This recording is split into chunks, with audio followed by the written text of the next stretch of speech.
Boa tarde. O nosso grupo vai abordar o capítulo 2, titulado As Dimensões Ética e Política na Formação Docente, que foi escrito pelo autor Valdemir Guzzo. O nosso grupo é composto por mim, Fabiana, Graziele, Maria Cristiane, Maria Lúcia e Sueli Damasceno.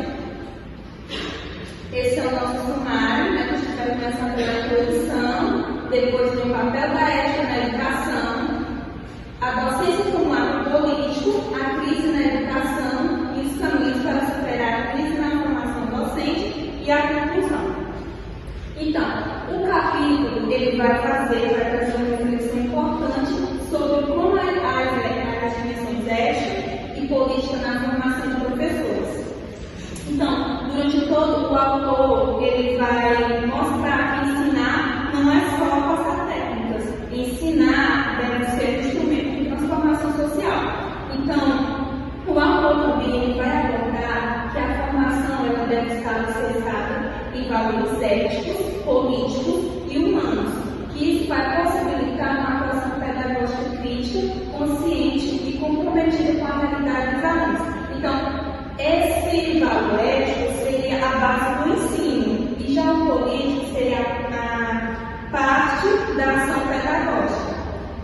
Também, durante todo o capítulo, é abordado bastante o conceito de cidadania, que o autor vai dizer que a cidadania ela é entendida não apenas como uma posse de direitos legais, mas também como uma capacidade de participar ativamente da vida pública, com consciência crítica e com responsabilidade social.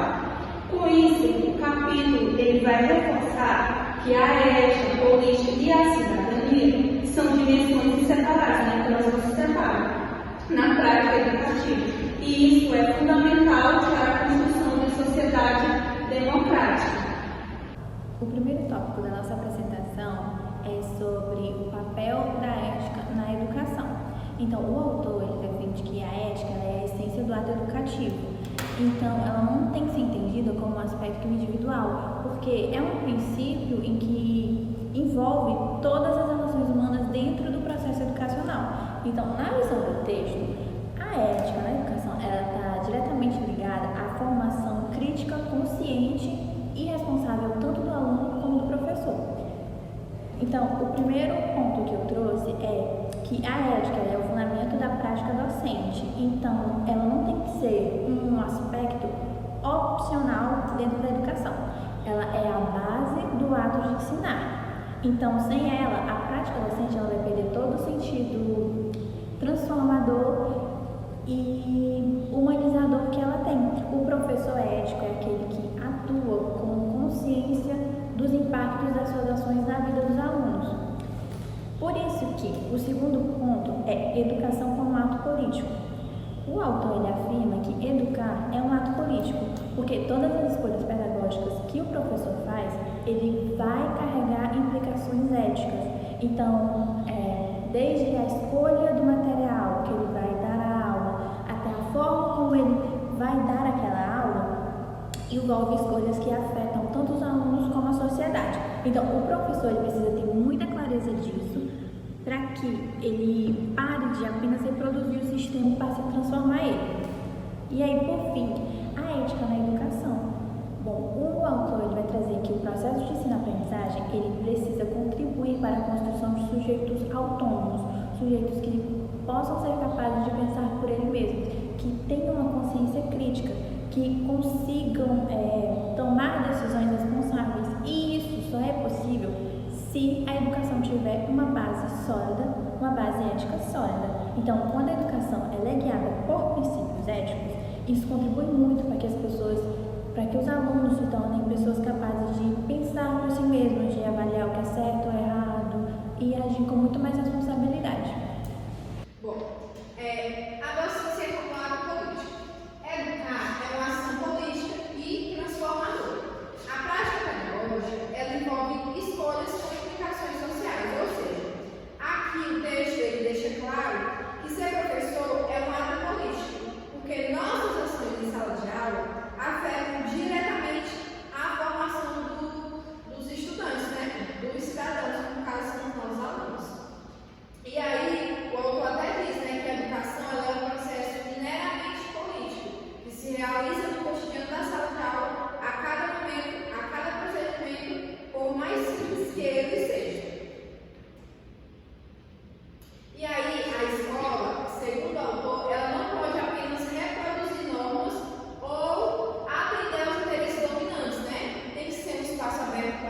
o pensamento crítico, para posicionamento de diversas culturas, entre outros. E a escola ela precisa ser, né, um espaço aberto tanto para o diálogo quanto para o questionamento crítico, como eu já falei, o pensamento crítico e também para o questionamento crítico, porque tem muitos que pensam criticamente, mas não conseguem colocar isso em prática. Então, a escola tem que preparar esse aluno não só para o pensamento, mas como também para a questão do questionamento, saber questionar, saber se posicionar diante das situações. E o último é que o autor destaca que para ser agente da cidadania, o professor, ele precisa ser ele mesmo, ou seja, ele precisa ser um cidadão, ele precisa ser um ser político. E isso exige tanto o posicionamento como também a participação social do professor. E principalmente o compromisso ético com a transformação da realidade da escola, dos alunos e de todas as pessoas que formam a escola, o espaço escolar.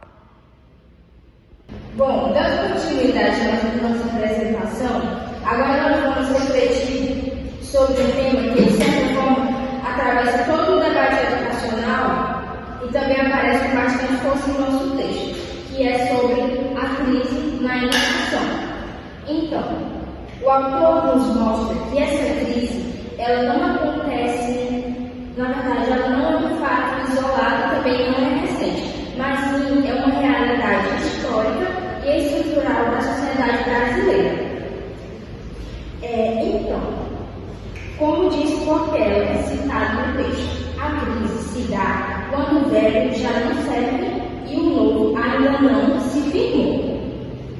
Bom, essa ideia de Portela nos ajuda a entender que nós estamos em um momento de transição, em que os antigos modelos da educação já não respondem mais às necessidades da sociedade, mas as novas práticas pedagógicas, elas ainda não foram totalmente compreendidas, nem aplicadas e também nem valorizadas.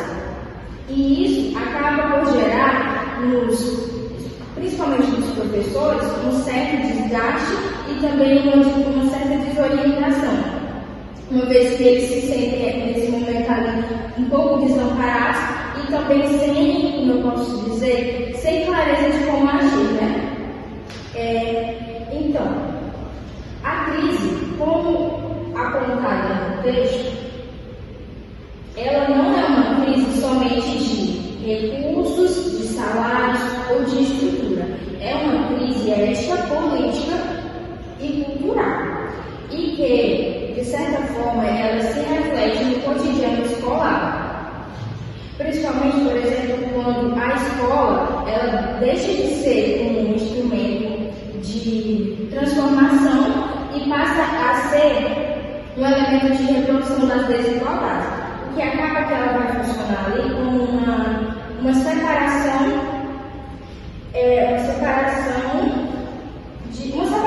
social, né? A gente pode dizer assim. Bom, e essa separação acontece, por exemplo, quando o acesso ao conhecimento, o acesso à cidadania, ao pensamento crítico não é garantido para todos, mas é restrito a uma minoria. E, em consequência disso, nós vamos ter uma prática pedagógica muitas vezes inibida, superficial e também desmotivada, pois esses professores, de certa forma, eles também estão inseridos nesse contexto de crise. Então, o autor ele vai, inclusive, chamar a atenção em dizer que a crise ela atinge o próprio sentido da prática docente. Pois os professores, né, muitas vezes se encontram ali com muitas demandas, muitas frustrações, o que acaba que pode fazer que ele pode perder a consciência do seu papel ético e político. Pois, como afirma Musso, essa crise, ela não está, como eu falei anteriormente, né, nessa educação, ela não está apenas ali na estrutura física da escola, mas principalmente na perda da própria prática educativa. Bom, dando continuidade continuidade à nossa apresentação, agora eu vou falar sobre os caminhos possíveis para superar essa crise na formação docente destacada pelo autor Valdemir Guzzo. Como já vimos, há uma crise que atravessa a educação não apenas no campo pedagógico, mas também nas dimensões ética e política. Essa crise ela reflete uma sociedade desigual, excludente, marcada por interesses que nem sempre vão priorizar a formação crítica do sujeito.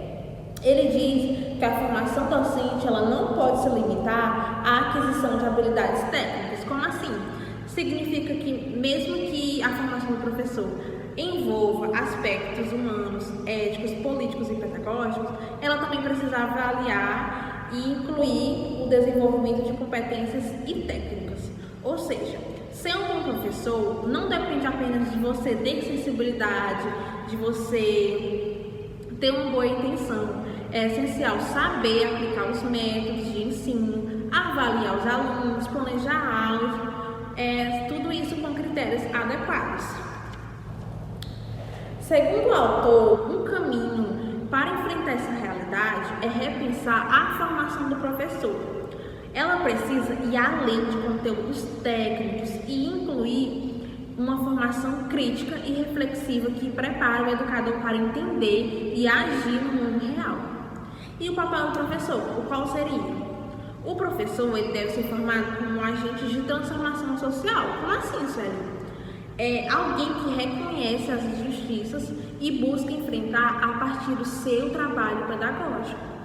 Ele traz alguns exemplos práticos que podem ser adotados para enfrentar essa crise, que seria saber escolher metodologias que são mais participativas, incentivar o pensamento crítico do aluno e também incentivar o respeito às diversidades dentro da sala de aula.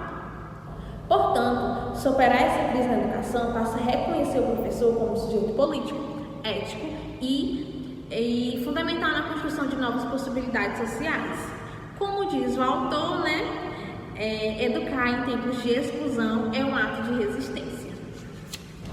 Bom, ele também diz que toda escolha pedagógica também são escolhas políticas, mas vamos entender isso, Quando eu escolho como ensinar, o que ensinar e para quem ensinar, eu como professora devo assumir um compromisso com determinada visão de mundo, de pessoa, de sociedade, o contexto que ele está inserido. Isso envolve tomar decisões que vão além da sala de aula, então em questões sociais, culturais e éticas. Uma referência importante que eu trouxe é de Paulo Freire, que é um dos maiores defensores da ideia de que a educação é um ato político. Ao educar, não somos neutros, estamos sempre influenciando e sendo influenciados, seja por contextos históricos ou sociais. Bom, a nossa conclusão agora, nós concluímos que ao longo desse estudo foi possível compreender que a educação carrega em si uma dimensão ética e política que não pode ser ignorada na formação docente. Discutir esses aspectos é entender que a escola não é neutra e que o professor, ao ocupar esse espaço, assume também uma posição no mundo. E essa posição tem implicações profundas na vida dos seus alunos e na sociedade. Como foi dito anteriormente, a crise na educação não é algo novo isolado, ela está ligada na desigualdade social e cultural, que afetam a escola e o trabalho dos professores. Por isso, é muito importante repensar a formação dos professores, não como uma preparação técnica, mas como um processo que desenvolva consciência crítica, sensibilidade social e compromisso com a transformação na realidade. Valorizar a cidadania na educação não é só um objeto formal, é uma necessidade real que cada um de nós temos. Os professores eles precisam entender o seu papel, reconhecer suas responsabilidades e limitações. A ética ela garante o respeito ao outro. Já a política orienta as escolhas feitas no ensino.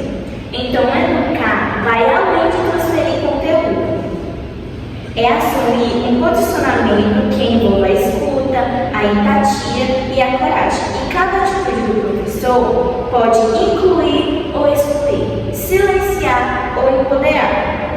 Mesmo com os desafios, a escola ela pode ser um espaço para construir sentido, resistência e esperança.